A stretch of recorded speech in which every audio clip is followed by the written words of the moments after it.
नमस्ते, मैं रुचि आ गई अपने चैनल मिथिला कल्चर पे। स्वागत करती हूँ मैं आप सभी का अपने चैनल पे। आज मैं लेकर आई हूँ बहुत ही खास पूजा के बारे में जानकारी देने के लिए, जो बहुत नजदीक आ गई है, जिसे हम जितिया या जीवित पुत्रिका के नाम से जानते हैं।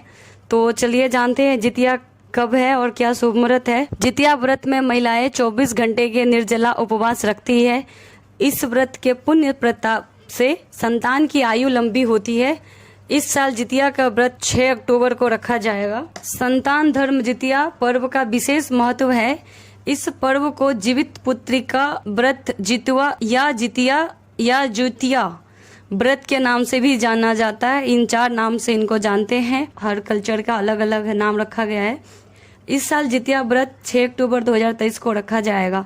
हिंदू पंचांग के अनुसार जितिया या जीवित पुत्रिका व्रत आश्विन मास के कृष्ण पक्ष की अष्टमी से 9वीं तिथि तक रखा जाता है। इस व्रत में महिलाओं को एक दिन पहले ही तामसिक भोजन जैसे प्याज, लहसुन, मांसाहारी का सेवन नहीं करना होता है। इसके अलावा ब्रह्मचारी का पालन करना बेहद जरूरी माना जाता है। आइए जानते हैं व्रत नियम, पौराणिक कथा और इसका महत्व क्या क्या है। जितिया व्रत का महत्व। धार्मिक मान्यताओं के अनुसार जितिया व्रत सुहागिन महिलाएं संतान प्राप्ति की कामना के लिए करती हैं। जितिया व्रत में महिलाएं 24 घंटे का निर्जला उपवास रखती हैं।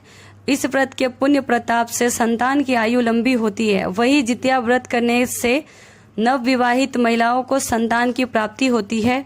जीवित पुत्रिका व्रत आश्विन मास के कृष्ण पक्ष की अष्टमी तिथि से लेकर 9वीं तिथि तक मनाया जाता है। इस व्रत को उत्तर प्रदेश, बिहार, झारखंड और पश्चिम बंगाल की माताएं अपने पुत्र की लंबी आयु, समृद्धि, उन्नति के लिए 24 घंटे का निर्जला व्रत रखती हैं। जितिया व्रत कब है? इस साल जितिया व्रत 5 अक्टूबर की रात से शुरू होगा और 7 अक्टूबर तक चलेगा। यह त्योहार 3 दिन तक चलता है। इस व्रत की शुरुआत नहाय खाय से होती है। पहले दिन नहाय खाय, दूसरे दिन निर्जला व्रत और तीसरे दिन व्रत पारण किया जाता है।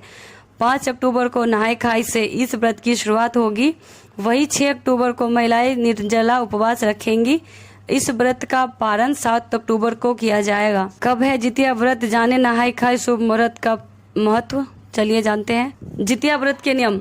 जितिया व्रत के पहले दिन महिलाएं सूर्योदय से पहले जागकर रात में ही स्नान करके पूजा करती हैं और फिर एक बार भोजन ग्रहण करती है। उसके बाद पूरा दिन निर्जला व्रत रखती हैं। इसके बाद दूसरे दिन सुबह सवेरे स्नान करने के बाद महिलाएं पूजा पाठ करती हैं और फिर पूरा दिन निर्जला व्रत रखती है।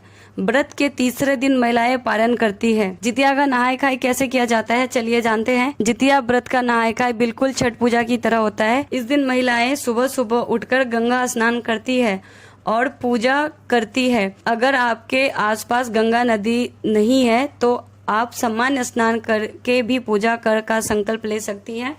नहाय खाय के दिन सिर्फ एक बार ही भोजन करना होता है। जितिया व्रत का पूजा विधि। सुबह स्नान करने के बाद व्रती प्रदोष काल में गाय के गोबर से पूजा स्थल को लीपकर साफ कर ले। इसके बाद वहां एक छोटा सा तालाब बना ले।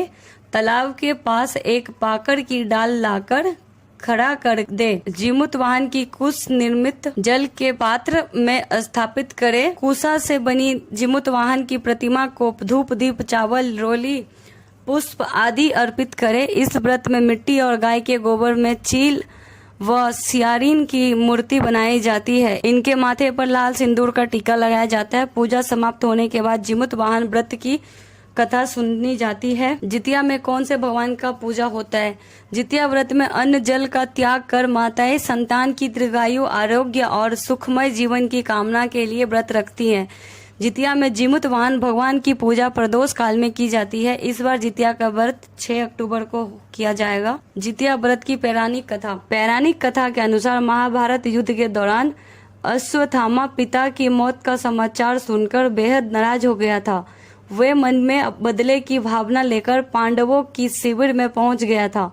शिविर में 5 लोग सो रहे थे, जिसे अश्वत्थामा ने पांडव समझकर मृत्यु लोक पहुंचा दिया था। मारे गए ये 5 लोग द्रौपदी की संतान कही जाती है।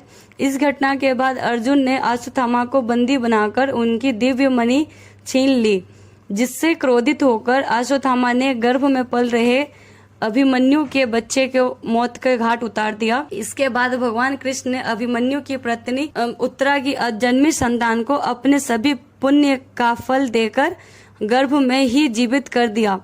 गर्भ में पल रहे इस बच्चे को जीवित पुत्रिका का नाम दिया गया। तभी से माताओं द्वारा बच्चों की लंबी उम्र और रक्षा की कामना के लिए जीवित पुत्रिका व्रत रखने की परंपरा आरंभ हुई। ये जानकारी थी मेरे पास जो मैंने आप सबको बताया। आप लोगों को ये जानकारी पसंद आई तो लाइक कीजिए, सब्सक्राइब कीजिए और शेयर जरूर करिए। जय मिथिला, जय मैथिली।